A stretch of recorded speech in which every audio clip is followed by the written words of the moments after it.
Welcome to That's Good Football. I'm your host, Brandon Perna, and today we are going to cover all of the scandalous news that has happened since the Super Bowl concluded. Yes, we're starting with the girl Sabrina, who may in fact be a teenage witch, who fucked Julian Edelman and then posted this picture to her Tinder profile, which she cleverly captioned, "Just fucked Edelman, no lie." Yeah, I'm a little bit jealous, because when I say I've slept with a woman, they usually respond by calling me a liar.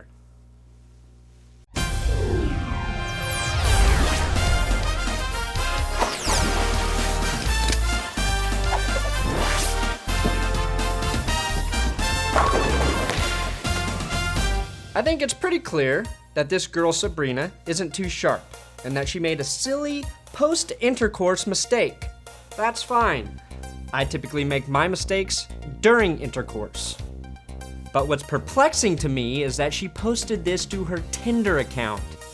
Like, why on earth would anyone cruising Tinder want to fuck her more if they saw this? Oh, you just fucked an NFL player? No thanks. I'll save myself the embarrassment of not fucking you nearly as well as an NFL player and avoid you completely. In Sabrina's defense, she isn't the first person to fuck Julian Edelman and then post a picture of it. I mean, Katy Perry fucked him. To which she said, "I fucked an Edelman and I liked it." Left Shark fucked him. Warren Sapp fucked him. And even Bill Belichick and his daughter fucked him. Speaking of Warren Sapp's sex life, he was arrested early Monday morning after soliciting 2 prostitutes and assaulting one or both of them in his downtown Phoenix hotel. You may think hiring 2 hookers is excessive, but when you're as fat as Sapp, you need the second hooker to verbally describe what the first hooker is doing to you down there. Warren, my man, you made a huge mistake. You don't sleep with hookers in Arizona. It's a state so afraid to be progressive that they've banned all the commercials with Flo. The NFL Network has already fired Warren Sapp and removed any trace he ever existed on their website.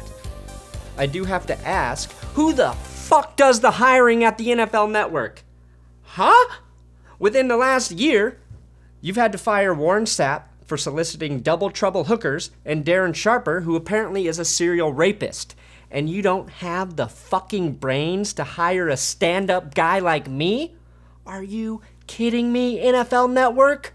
Not only that, but I'm better at talking about football than either of those fucking clowns. Eric Weddle would agree with me, because he took to Twitter to post this tweet after Sapp was arrested, which said, "Thank you for the motivation the last 4 years. E really appreciated it. Hashtag who is in the lineup now?" Oh, Weddle got him. And it's because Sapp was too dumb to realize Eric Weddle was a good safety. Hey, NFL Network, why don't you fire guys for being shitty football analysts? Eric Weddle's been a top 5 NFL safety since 2010 and a top 10 safety since 2009. I knew that, and I hate the Chargers. Yet, have you returned any of my phone calls or applications to be the next cool guy on the NFL Network? No. Speaking of shittiness, the Cleveland Browns will continue to be a terrible organization for the foreseeable future.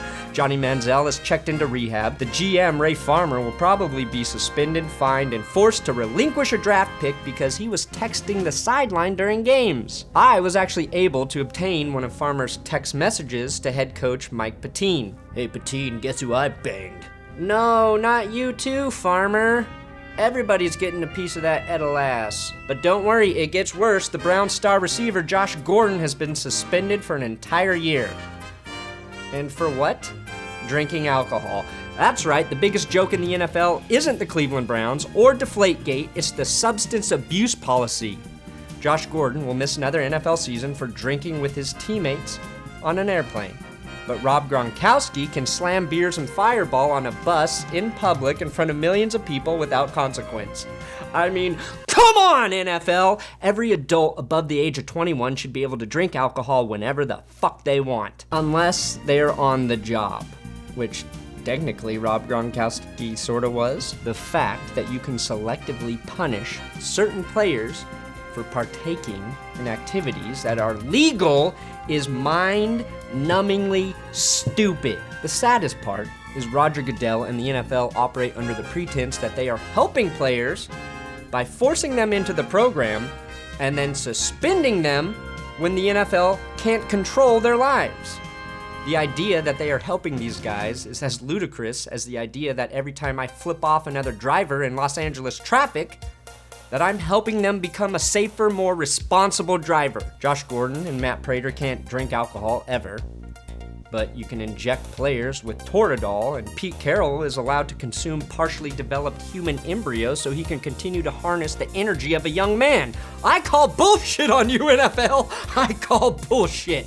Thanks for watching That's Good Football. Make sure to subscribe to my channel, That's Good Sports, and hopefully I'll keep you up to date with the most disgusting NFL news throughout the entire offseason. Also, if you want to see Warren Sapp saying fuck live on the NFL Network, check out this video right here that says Warren Sapp.